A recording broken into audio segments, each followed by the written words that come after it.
Annyeonghaseyo, konnichiwa, kasamida, and hello, my friends. Welcome to my page. My name is Rika. I'm located here in DC, and I'm here to give you a little bit of a cheat sheet if you're dealing with a preemie child and traversing the NICU at this time.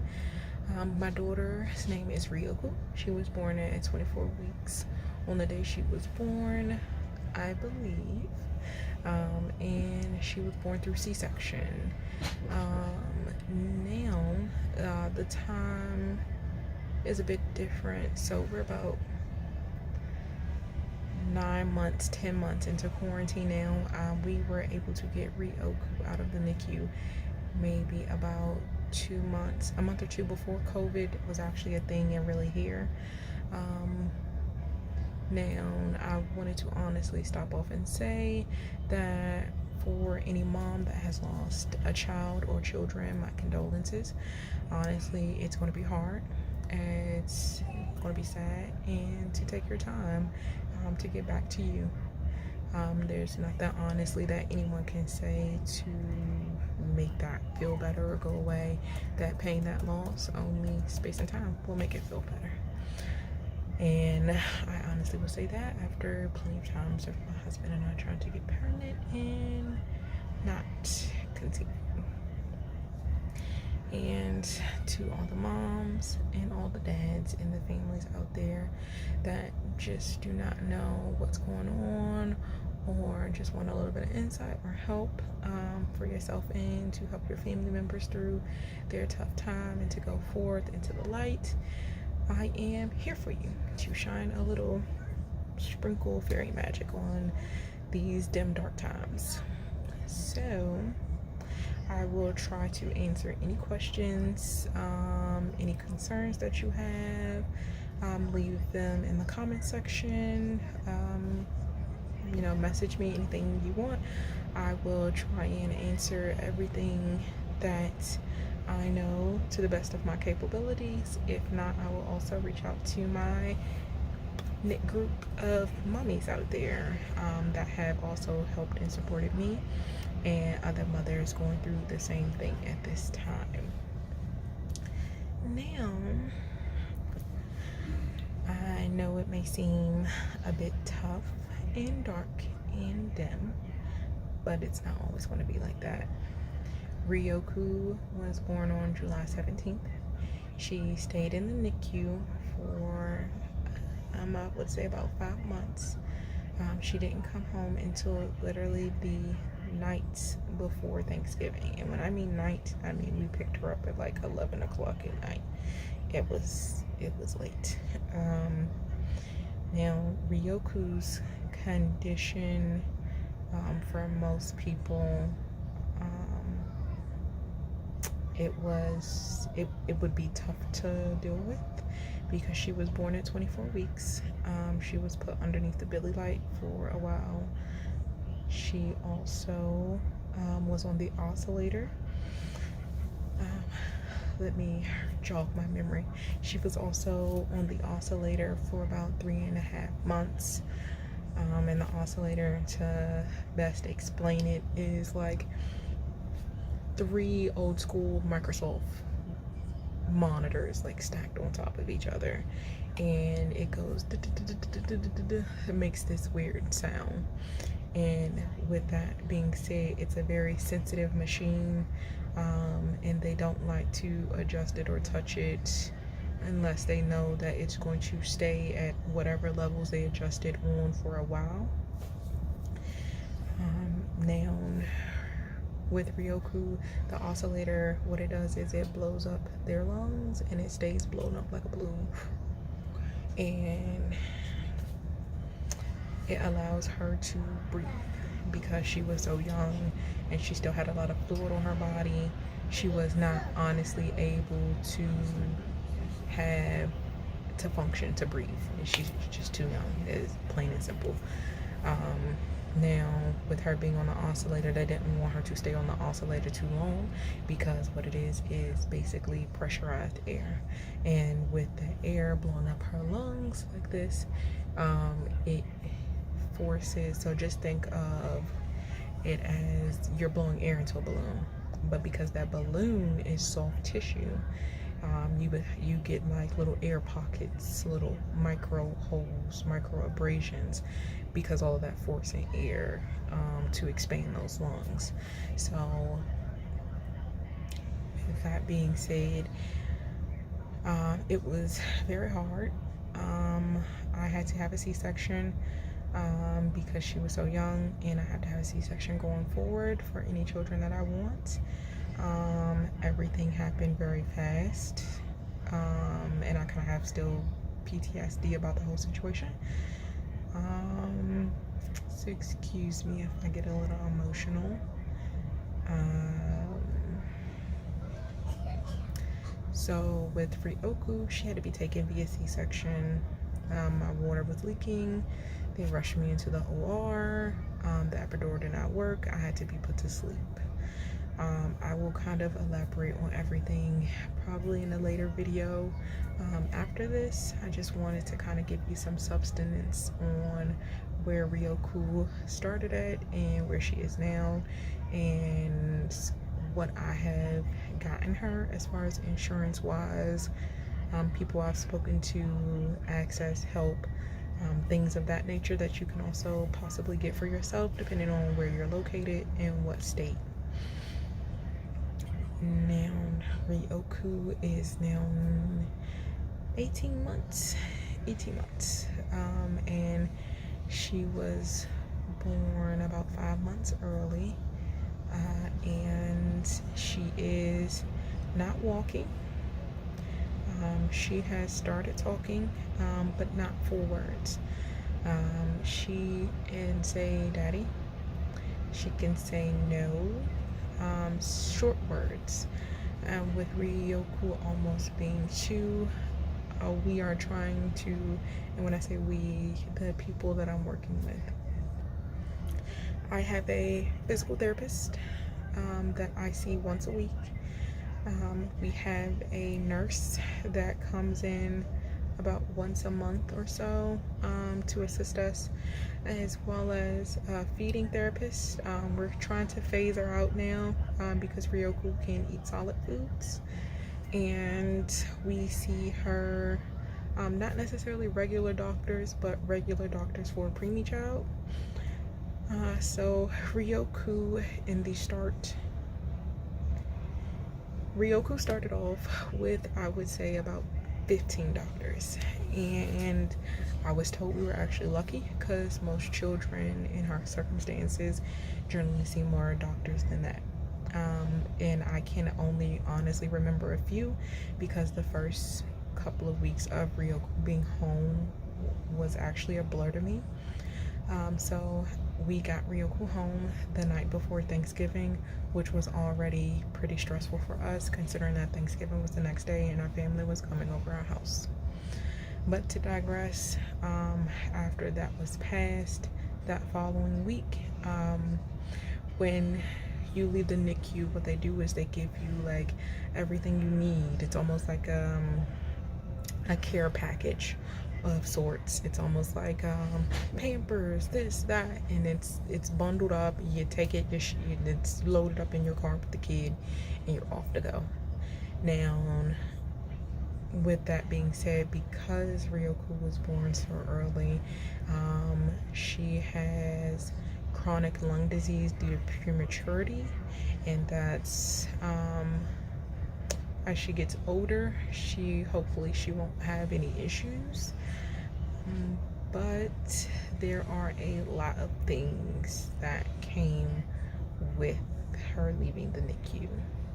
So when we left the NICU, we literally had a sheet of paper, and it almost looked college block type schedule. So Monday you see this doctor at Children's Hospital at this time, and on this day you see this doctor at Children's Hospital at this time. You know, sometimes it was 2 doctors on, you know, one day, and sometimes the max would be 3 doctors because the doctor's appointments were very long. I'm not gonna lie, it was crazy. So let's say in the time span between the following Monday to Friday, we saw about 7 to 10 doctors, I want to say. And by Thursday, I literally was crying and losing my shit in Children's Hospital because we had spent maybe $20 on parking, and I was not working. Husband had taken some time off. Funds were really tight. As you know, we were not expecting her to come as early, so the prepared funds had ultimately dissipated within the time of me being at home. Now, to say the least, we saw urology, dermatology. I want to count them. We saw pulmonary, dermatology, urology, pulmonary, which is also the apnea lady. So it's like a heart specialist. And Ryoku had apnea monitor for a while, because her breathing was not regular. Her heart would stop sometimes, or I would say,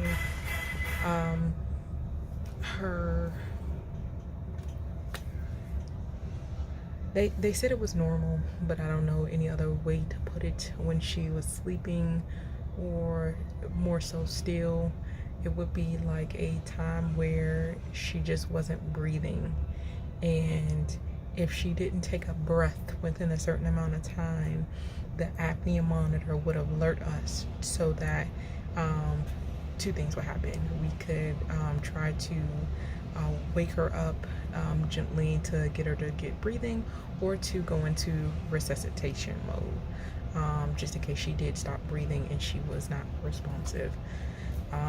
And yes, we did have to get CPR certified for her in the NICU. That was hard. Now, back to the doctors. Urology, dermatology, apnea, which was also pulmonary. Her pediatrician, who we had to see every 3 weeks. Granted, everybody we're seeing in rotation of every 3 weeks. Now, if to put this in perspective, you can only see 2 doctors a day. So if you're seeing somebody using dermatology and urology on Monday, and then you go to apnea pulmonary on Tuesday, and then you're going to cardiology and what else, the development on Thursday, and then Friday you're seeing the pediatrician, that's 6 doctors, and it's in a 3-week rotation. And then by the 2nd week, you're into the next 4 doctors. And in this time, you have your nurses coming, and the nurse was here every day. When I mean every day, it was very stressful, because we had to set a time frame for her to come, and they honestly wanted to check on Ryoku every single day, which wasn't a problem that they wanted to check on her every single day.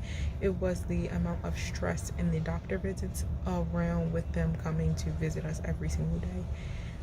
So the feeding therapist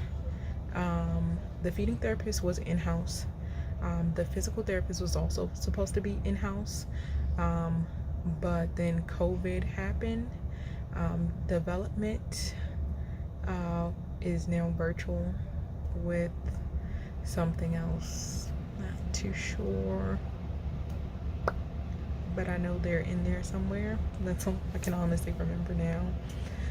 But we did see about a total of 15 doctors within the first 7, at least 7 doctors within the first week. The next remaining doctors the 2nd week. And honestly, by the end of the first week, I was losing my shit and crying, and honestly cussing, because there's a lot of stuff that people leave out and that they don't tell you. So that is why I'm here, to give you a cheat sheet. So for the moms that are in the NICU currently, 1, if your child is born under a certain amount of weight, or anything like that, you can get SSI for them. There are certain requirements, which I believe vary state to state. Don't hold me to that, but I know as far as Ryoku was concerned, she was 1 pound 6.5 ounces when she was born, 12 inches long, might I not add. So she did qualify for SSI. 2, with Ryoku's long NICU stay, for any moms facing a very long NICU stay, if you are not working, single and or married, your child does qualify for Medicaid. Even if your child has a disability, you do qualify for Medicaid and special insurance. So with Ryoku's long NICU stay, I will probably post a picture of the, what do you call it, the itemized NICU statement, which was about $1.7 million for her 5-month NICU stay. Sorry, I just had a flashback of visualizing the statement, and I literally was like crying and losing my shit. And that was covered by Medicaid. Thank you, little baby Jesus, because I don't know what we would have done. And from there, there are a lot of programs and people that are supposed to be in place to assist you. So for Ryoku's long stay, most of this doesn't happen until if you're having like a long NICU stay, it honestly doesn't happen, I guess, until about 7 days or so afterwards. And because of Ryoku's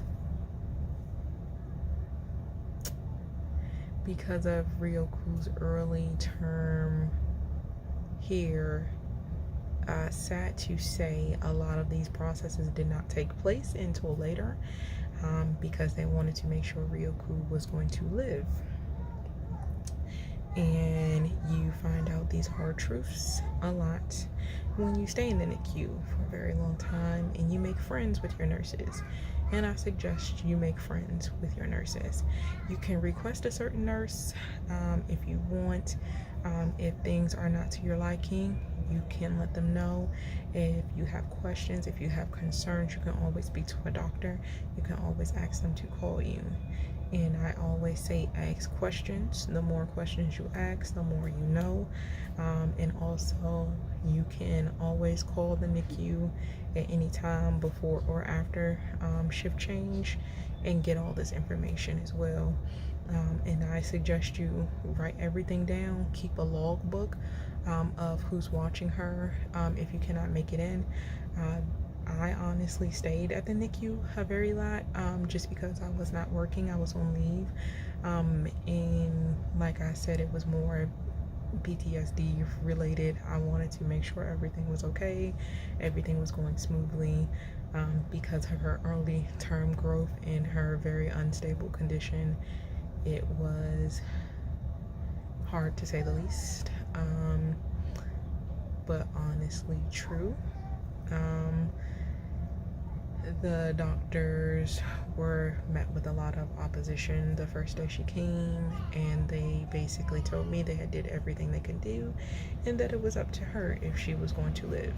And my doctor was very honest with me, and that's what I honestly wanted. And he said that if Ryoku made it past 24 to 48 hours to live, then we had about a good 25 to 35% chance of her making it to the middle to the end of the week.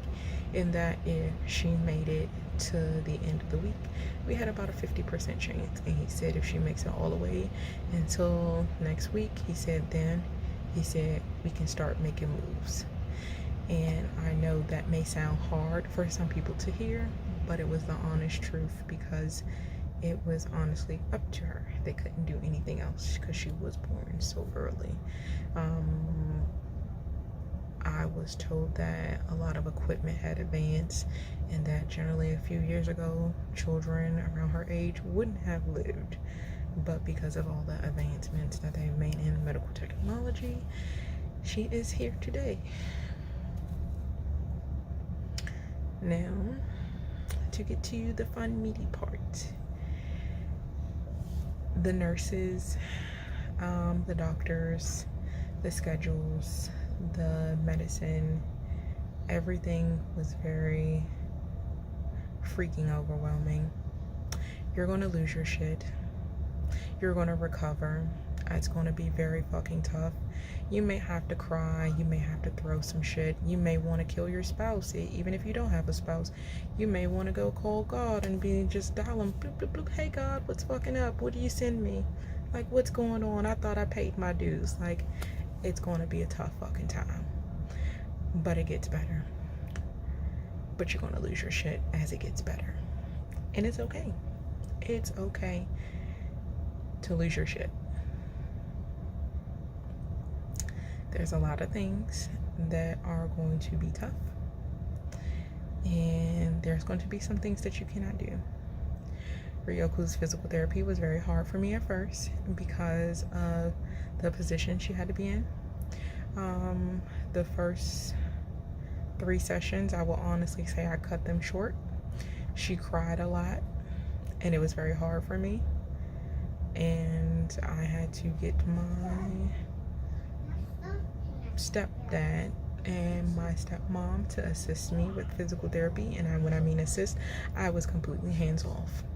I literally would bring her there and I would say, hey, here's all her physical equipment. Here's, the iPad.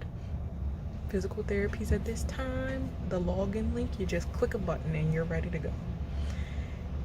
And I honestly probably had to sit out 5 physical therapy appointments, and I think we were going about 2 times or 3 times a week in between doctor's appointments, in between nurse visits, and everything else in between. Now, Ryoku currently has HSESN. It is for children with special needs or disabilities in DC. I'm not really sure how other states work. I can just tell you about my experience in DC. Ryoku was also born at Washington Hospital. She was not had at Children's Hospital. I delivered at Washington's Hospital. I was given the option to move her to Children's Hospital, but due to Washington Hospital being so close to Children's Hospital and her being on the oscillator,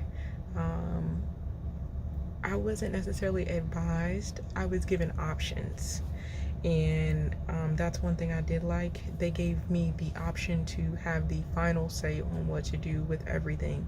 If I didn't feel comfortable with it, they would lay out other options for me.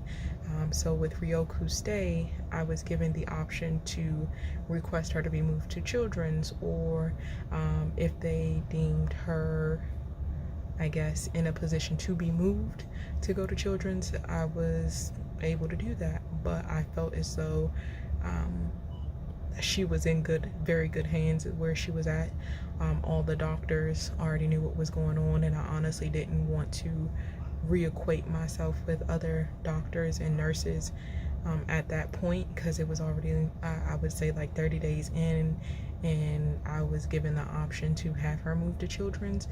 But I didn't want that, and I honestly would say it's where your comfortability lies. And I honestly had other conversations with other moms, and that just wasn't for me. Just the dynamic. I was honestly perfectly fine where I was at. Now, things you need to know with the preemie child, like I stated before, you can also get SSI for them if they meet certain requirements.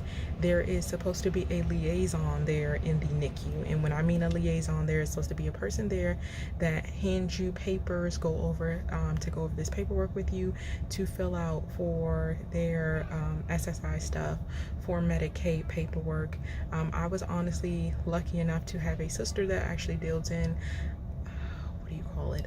She's not a therapist, more so like psychiatrist for children, in child development and things of that nature. And she does this for the Maryland area. So she was able to help me and tell me like, hey, you need this paperwork, because she does that with her clients. And she was like, you need that paperwork. And it was more so like, okay, there's no one here giving me this. And she was like, someone is supposed to be there to give you that, but they were in the midst of I guess an employee change, and that just didn't honestly take place. But with the nurses there, when I started to ask questions, I was like, hey, my sister does this, like she says I need this paperwork, is there someone here that can help me? And they just said that the person honestly was on leave. They had someone filling in the spaces. They gave me the location on the first floor to go to. They said they would get the paperwork for me ready. If I needed help, they would personally help me or find someone to assist me. But they did honestly give me the paperwork, and my sister helped me fill it out. And when I went down to the main floor, I forget what it's called, but it's like an office, and I just submitted all the paperwork to them, and they just went over everything, and they said, okay, well, do you have Medicaid, do you have SSI, do you need help paying bills? They go over this whole shebang with you over I guess food stamps and TANF.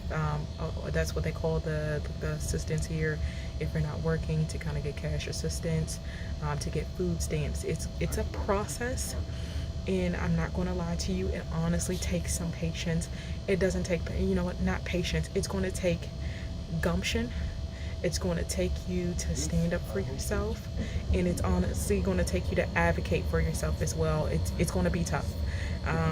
And before COVID-19 came, I spent about 8 hours, 3 to 4 days a week in government offices trying to get food stamps, trying to get TANF,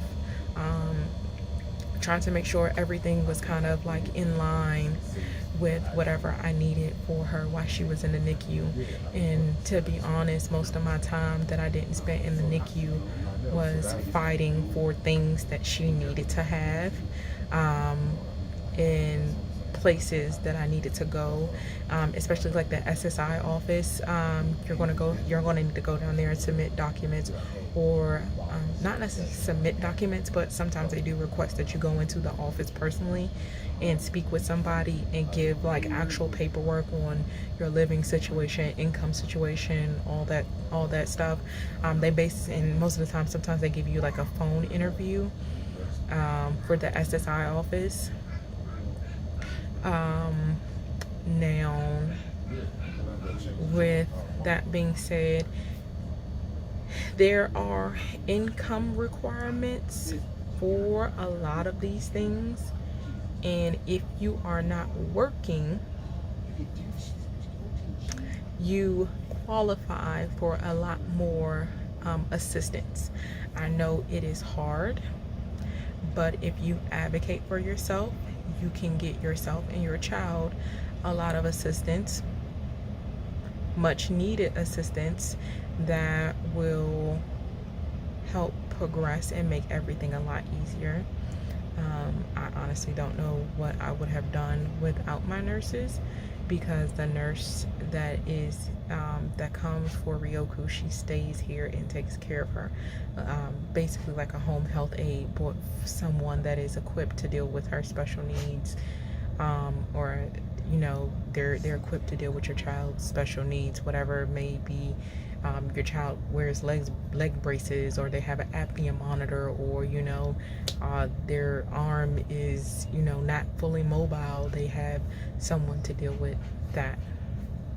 And when the nurses were honestly here, that was the time that I spent advocating for myself, going down to the SSI office to apply for food stamps, to apply for TANF, and to get the things that I needed for her, and to make sure that she did have this health insurance.